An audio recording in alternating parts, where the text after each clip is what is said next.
Welcome to Grapes and Debates, a podcast where we'll uncork some incredible wine and debate varietals of issues within the restaurant industry, one glass at a time. And now, your hosts and owners of SoNapa Grille. For all our listeners, my name's Adam Barringer. I'm the founder of SoNapa Grille, here with my business partner, Joe Bates, our director of marketing and events, Emily Dunbar, and we are joined by Andrew Hoxsey. He is the proprietor of Ghost Block Winery and the subsidiaries Elizabeth Rose and Oakville Winery. And I think the last time that we talked, obviously I went into how amazing your family is and how you farm the land and really the impact that it's made on me personally. And we want to support Ghost Block every way that we can. We are getting ready to do, because of Halloween, a Ghost Block wine dinner, which we could talk about. But we left off the last podcast and we talked about Bonded Winery number 9. And Andrew, I was hoping that you could just give us some history on Bonded Winery number 9, how that relates to the Palissa family farming the land for 120 years and fast forward to where we are today. So I wish I could be more definitive. I'll tell you what I know. Okay.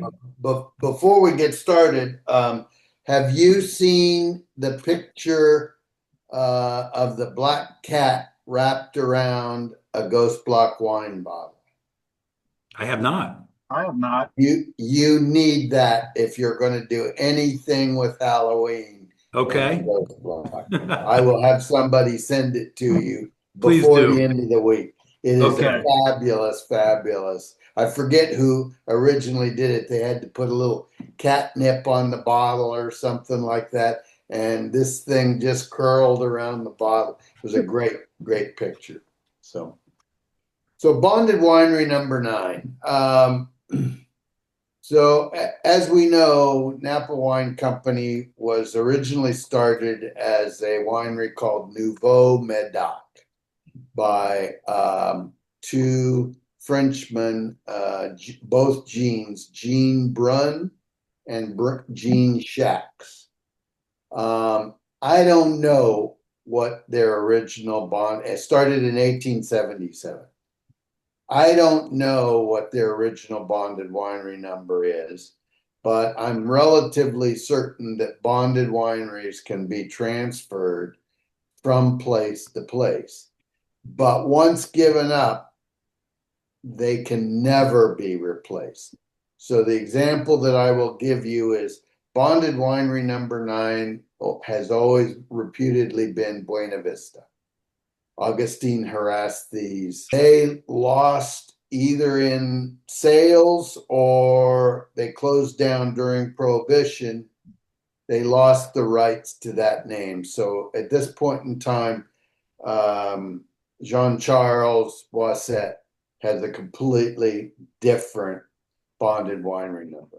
Sure. Charles Krug, on the other hand, is the oldest winery in Napa Valley, 1860 something.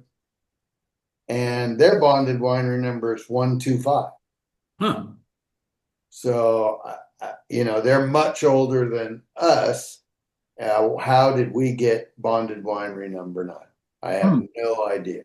I can tell you that Francis Ford Coppola believes that we have his bonded winery number because we bought Napa Wine Company from the Hueblein Company, which also owned Inglenook. And when Hueblein bought Inglenook, Inglenook's bonded winery number was 69. Ours was 9. And while we're not on the same grounds, we're a mile and a half away from Oakville to Yountville, they were able to convince BATF to merge 69 and 9. And so Inglenook became 9, but it came from our facility, not their facility. Okay. So Francis Ford Coppola, he would have, I'm sure, loved to have 69 just as well as 9, but it don't work that way type thing. So it's very, very confusing to me. I mean, certainly, and actually over and above that issue, I'm sure you've all heard of what they would call a ghost winery. Yes. So, Tell me about it. okay, so a ghost winery, from my perspective, is a winery that was making wine before Prohibition. Now, in our case, we have Bonded Winery number 9, so we made wine. Not only were we producing wine before Prohibition, but we made wine through Prohibition. I would say the most common definition of a ghost winery. So mine is you produced wine prior to Prohibition. Okay. I think everybody else's, and there's a number of examples of this, everybody else's definition is it was a winery that shut down before Prohibition, and the building was abandoned, if you will, and then post-Prohibition somebody came along and remodeled it. Mm-hmm. And Farniente would be an example of that. And there's many, many examples. I think Heights, the original building, was pre-Prohibition. Okay. So there's a bunch of these old stone buildings about that people have resurrected, and that's what they like to call a ghost winery. Okay. I think we're included, but I have not seen the definitive. What is the definition of a ghost winery? Okay. Interesting. That, you know what? That is, I had no idea. I thought when I was there going through the tour that, we're Bonded Winery number 9, we're the 9th oldest winery. I just assumed that to be the case. And it's interesting how you say that Charles Krug, being the oldest winery, commercial winery, is actually 125. Yeah. So this is in that particular case, this is an issue of, did they have an older Bonded Winery number and somehow it was transferred? Mm-hmm. I mean, to our knowledge, we're the only single digit left. Wow. There was a 1, Buena Vista. There, I think I remember a 4 and a 6, 30 years ago, no longer exist. And so we're the only single digit. There's a number. I think Bull U is 71. Okay. That sort of thing. So in the Charles Krug case, did they not fill out the paperwork to get a bonded winery number? Okay. Or did they fill out the paperwork when they were supposed to, but somehow the number was transferred to somebody else? In the case of Inglenook, and Hubline owned both Inglenook and BV at that point in time, so they had 69 and 71. But again, when they bought Napa Wine Company, they merged the two, although they weren't contiguous. But the BATF says, they're only 1.5 miles down the road. Okay. So I don't know that I would have merged the two for historical reasons, but over and above that, your taxes, excise taxes, are based on a number of gallons. And so once you hit over 100,000 gallons, you pay $1 more of excise taxes that the guy that is under 100,000. Okay. So you're saving $100,000 a year by having more than one bonded winery number. Okay. Well, I would say you brought up one thing, and only because Joe Bates, his middle name is Curtis, so it's JCB. So the whole time we're out there, we're seeing this JCB, and then I went to Buena Vista and I did a tour, and I learned about the initials JCB, and Yeah, you mentioned his name, so yeah. it's kind of funny. So yeah. He's very, very active here. Actually, I believe, and I could be wrong about this, but when he first came to California 30 years ago, we bottled wine for him here in the early days of Napa Okay. Wine Company. And then he started buying. I mean, he owns Raymond, Buena Vista, several You still properties. own Deloach?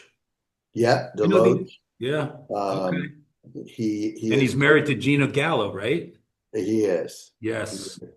There Yeah. was one point in time, and again, I don't know if I'm correct on this, but for about a 6 week period, JCB's business, and of course they still have a business in Burgundy Yep. that is quite large, was larger than Gallows. Wow. Okay. Okay. It wasn't for but 10 minutes, it seems like, but there was some press release that said Gallo has been dethroned. I don't know if I actually believe that, but So, Andrew, I have an event that's about to kick off here at the restaurant. So I'm going to have to hop off here shortly, but I wanted to jump in and talk about our wine dinner that we're going to host featuring okay. Ghost Block here in a couple weeks. So the Sauvignon Blanc that you produce, I mean, for a winery that's known for cabs, I think it is just such a surprisingly wonderful wine. I love introducing it to people and being able to start a dinner with it. It's always just a crowd pleaser and a shock. But I wanted to talk a little bit about just your vineyard sourcing for that and talk us through what is it, Yeah. stainless fermentation? What are we doing? So we love growing Sauvignon Blanc. We have always liked this variety. We probably harvest in a year 600 tons or so, and but we sell it to a number of different people. Way back in the 80s, I mean, we were the source of Frog's Leaps, Randy Mason. Actually, Really? Randy Mason's is still Yont Mill Vineyards. It's 100% our, now owned by the Trinchero family, Yep. but that's 100% our fruit. We think we have a great clone, et cetera, et cetera, et cetera. Where our Sauvignon Blanc, and all of those guys get a portion of this particular vineyard, but we have a vineyard called Morgan Lee, Hmm. which you'll see on that Sauvignon Blanc bottle. My grandfather planted that in the 70s, 78, I think. Wow. And because this was a long, narrow piece of land that went north-south, he did not, and all vineyards in Napa Valley are planted east-west, if you've ever noticed. Okay. This he planted north-south. He wanted to minimize the turning of the tractor. He could get through in a day and a half if it was planted north-south, because he didn't spend all day turning the tractor on the short rows. And he did get really lucky that he put Sauvignon Blanc in there. So it was a very, very happy mistake. But over and above that, what we found is the breezes coming off San Pablo Bay. If you're planted east-west, the breezes don't get to rip up through those vine rows. Hmm. And so with Sauvignon Blanc, they're just brushy enough that it shades from sunburn, but you get the breezes blowing right up. And with our organic growing practices, it's just a piece of cake. We get better fruit quality out of it, we think, and less incidence of any hope of mildew, given the extra air circulation, et cetera, et cetera, et cetera. It's better than a piece of cake. Over and above that, I have been critical.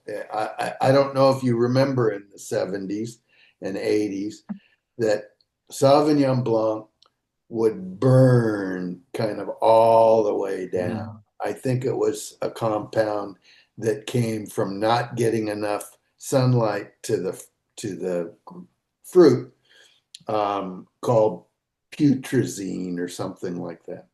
And so as they solve this winemaking issue, if you need to go, Emily, I'm sorry.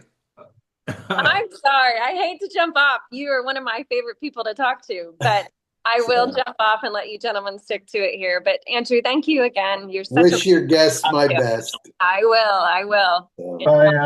Bye, Bye. So as they begin to get more fruit, less putrescine, less of this burning, Sauvignon Blanc continues to have what I call no mid palate.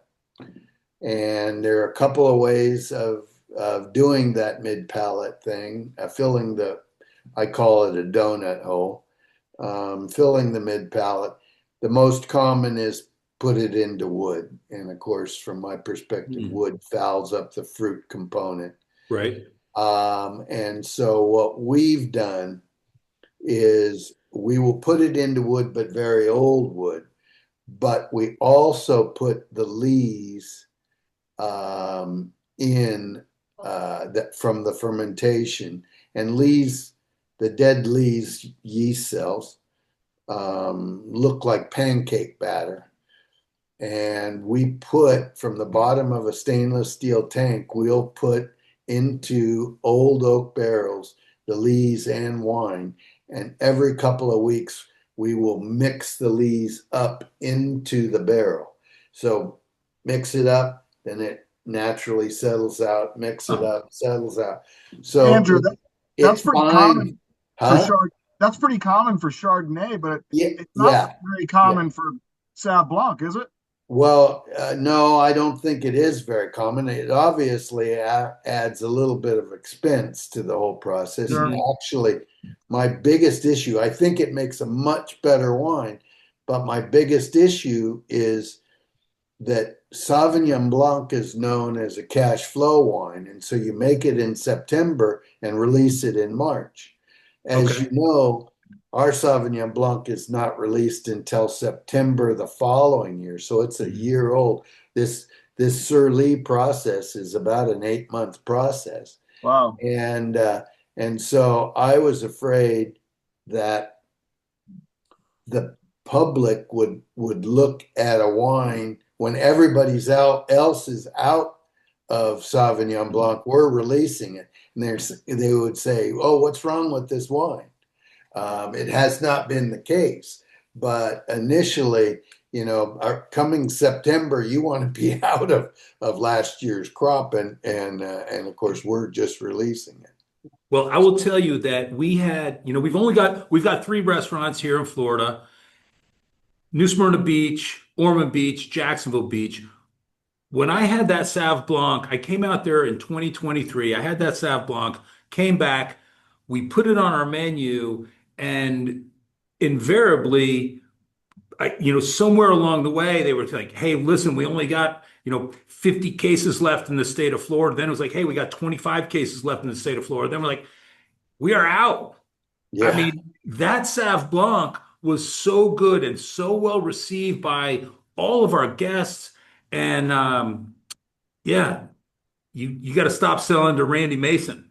Produce a little bit more. Do a little bit more, yeah. And I say, we grow lots of it. I think we probably crush for our own account 60 tons, so 10%, right, something like that. And we could do a little bit more, right. But we tend to be very cautious about growth. It's smart. Anytime you grow too fast, you are at risk of having to discount to get into the new vintage. And we think we're priced fairly. No, we would prefer not to send that message to the marketplace that we're not selling out every year. Well, I will tell you, in my opinion, and this is, again, I don't really drink Pinot Noirs. I think the Elizabeth Rose Pinot Noir is so well priced for the quality of that fruit. It's amazing. I wish we could get the Elizabeth Rosé. It's not in the market here. It was the best rosé I had when I was in California visiting, and they just said, no, we don't have it here. It was that good. The wines you're producing on the Elizabeth Rose label, the price and the quality are unparalleled. The Oakville, again, we have the Oakville Red Zin, and it is just amazing. And then we jump to the Ghost Block, and yeah, we're on the 30th of this month, we're doing a Ghost Block Halloween wine dinner, and we're going to feature Ghost Block Sauv Blanc, the Ghost Block Zinfandel, Ghost Block Oakville Cab, and then the single vineyard, Yeah. which we just got in today. They were out of stock, and they just got it in today, and we just got it into the restaurant. But your wines are amazing, and the price, absolutely. I'm telling you, the quality, the price, what you're doing, amazing. Thank you very much for those kind words. We don't have the kind of mortgage that somebody else has in relation. I mean, the land's been here in our family for generations. Now, that's not to say that a Harvard MBA wouldn't look at the pricing of our Elizabeth Rose and say, you're crazy. Sure. But on the flip side of the coin, right now, Cabernet Sauvignon is the varietal. And as you know, we grow 13 or so different varietals. Right. Cabernet, those people that said Cabernet is king, which I don't differ with them. I just don't want all my eggs in one basket. And right now, Cabernet's hanging on the vine. There's not a lot of buyers out there. I know. If you haven't got a steady home.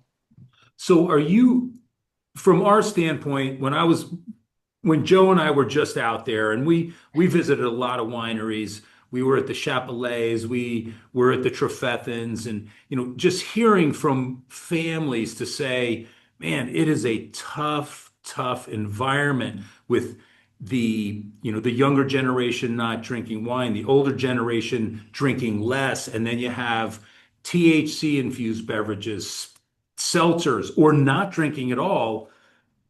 I mean, do you see that out there with, your fellow farmers? And I mean, I'm just, for us, we don't see it yet.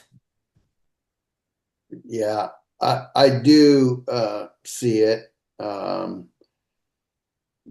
But I don't know that I'm as worried as the next person is. Good.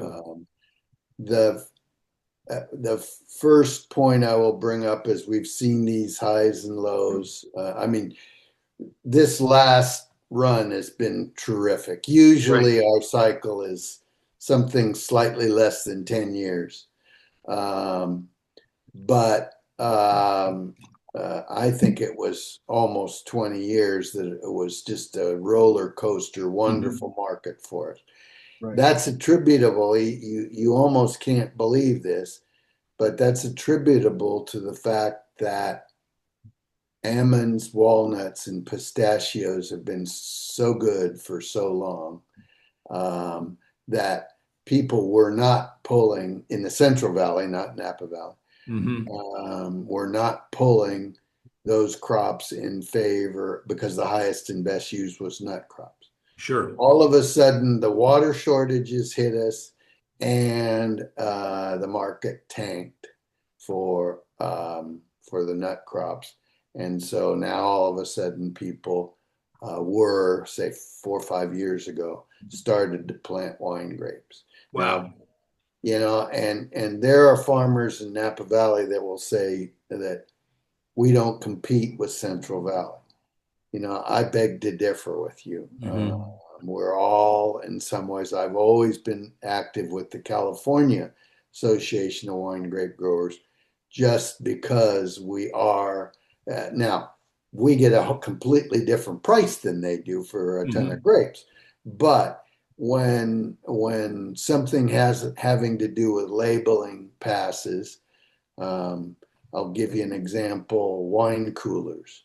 Wine coolers started out in the early 90s. There was a bunch of reasonably priced wine, and they made a batch together, etc. But in the late 90s, all of a sudden, they didn't even put wine in wine coolers. They still call it wine coolers, but they changed to a malt beverage, basically beer, Yeah. because it was another, I don't know, 14 cents a gallon cheaper for the excise tax on malt than it is on wine. So we were asleep at the switch. We lost the rights to our own name. Damn it. You can believe. Yeah, damn it. Yeah. So you and that's all of us. That's not just Napa Valley. Right. And so what happens down there begins to drift in into here. The next issue, we have not seen a starter wine in a generation, so call it 15 years. And a starter wine, I'll name a few of them that I can think of. Bartles and James. Yep. Blue Nun, Lancers Mateus. I mean, things that got very, very hot and graduated a whole new generation. We obviously can't play in that market. No. Because of the cost of our fruit, but we have not seen that. And so these seltzers and those sorts of things are your starter beverage. Somebody has got to address a starter beverage in the wine business. And right. Let's write that down. Write that down. Our next big idea, write that down. Starter beverage. Yeah. No. When you get it, come out and see me. We will. I can bottle it for you. Anyway. Okay. All right. You got a deal, Andrew. Well, okay. Now, speaking of that, the bottling part, you have 1,000 acres, and I think you have 650 acres planted, give or take, and you grow and sell wine to other producers. And in Bonded Winery number 9, in the big warehouse, you're making wine for, are you making wine for other wineries? Or are you storing wine? So my whole shtick in the early days, so this would have been, we bought the facility in 93. I was a director of the local cooperative, and prior to the 90s, there were three cooperatives, at least two, and they crushed about a third of Napa Valley's total production, grape production. But that was always bulked out somewhere else. And so I saw all these people that were putting all their money into bricks and mortar to basically make what I will call, you've heard this term before, cash flow wine. The two examples I can give you are Frog Sleep Sauvignon Blanc and Pine Ridge's Chenin Blanc. Sure. And so I went to the directors at the co-op and I said, look, we've got an opportunity here. These people are putting all this capital into low margin wines so that they can put more money into high margin wines, age at 2 years, et cetera, et cetera, et cetera. Why aren't we making those low margin wines? And oh, by the way, once we're trusted, it's a home for our grapes too. I mean, our growers not only get the benefit. I could not get the co-op to bite off on this concept. Really? And so in 89, the Napa Wine Company came on the market. I made an offer. My grandfather was still alive in those days. I made an offer in 89. Hugh Blind did not like any of there was 9 other bidders, I think. But my whole deal was that, and Robert Mondavi used to have this saying, rising tides rises all boats. Sure. And so my idea was never, ever to crush all of the fruit that I grow. It was to incubate the next great thing. And so, and in those days, I think it was 97, out of the Wine Spectator's top 100 wines, we made 3 of the top 10. Wow. If you can believe it. I That's mean, incredible. Paul Meyer, Bryant, most of them were Helen Turley. Helen Turley was the winemaker. So That's awesome. yeah. That is great. Sounds like you stay busy. We do our very best. Yeah, we do too. We do too. So I'd love to come out and see you folks. Listen, you have to come out and see us. I know that we're going to be out there. We're going to get out there again next year. We'll bring our leadership team. This year, I was out there. We did a really awesome tasting. Louise hosted us again. I know you have Louise as your hospitality manager. Louise was our hospitality, our tasting. We did it in the back room. There was 6 of us. It was absolutely awesome. But I need to bring our leadership team out there and just to see the whole production. It's amazing. And the hospitality of your team, of your family, and getting to meet you, Morgan, and we met Jake when we were over at Paradigm. Yeah. And so we look forward to getting out there. And in the meantime, we'll be supporting you through wine dinners. And we've got 2 of the Elizabeth Rose on our list by the glass. And they're, flying off the shelf. Yeah, that's great. That's great. So when you bring your team out, my recommendation is that you specifically ask for a Pinzgauer tour. Okay. And a Pinzgauer tour is basically a family member. And we load you up in an old military vehicle that we go to each vineyard and taste the wines from that vineyard, and a little bit of an explanation of why we think this fits into this particular varietal of wine, and the little nuances. In other words, we were talking about the north-south row orientation, sure, et cetera, et cetera, et cetera.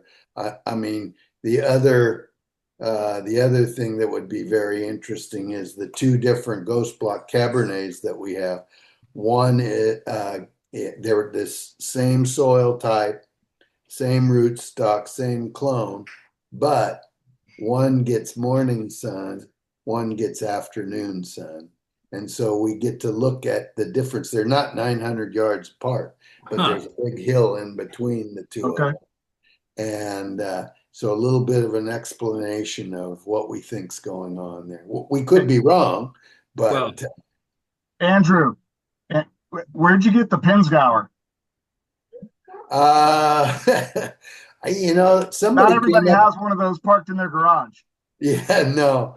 The tasting room wanted this Pinzgauer, and I looked at it, and of course it was military green at that point in time. It's an Austrian military vehicle. Yeah.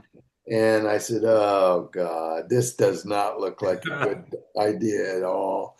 But they convinced me to purchase it, and we ran it for a year or 2 in the military green. But since then we've turned it to the Ford blue that's in the tasting room. Okay. We repainted it with Ghost Block symbols on the side. Awesome. So it's very cool.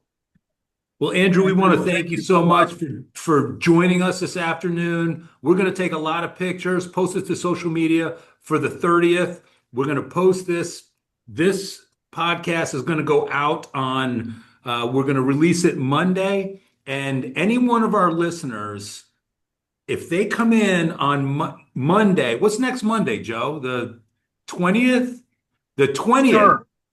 Oh, they're not going to be able to come to New Smyrna, but they'll be able to come to the other 2 stores for a complimentary glass of Elizabeth Rose if they've listened to this podcast. I love that.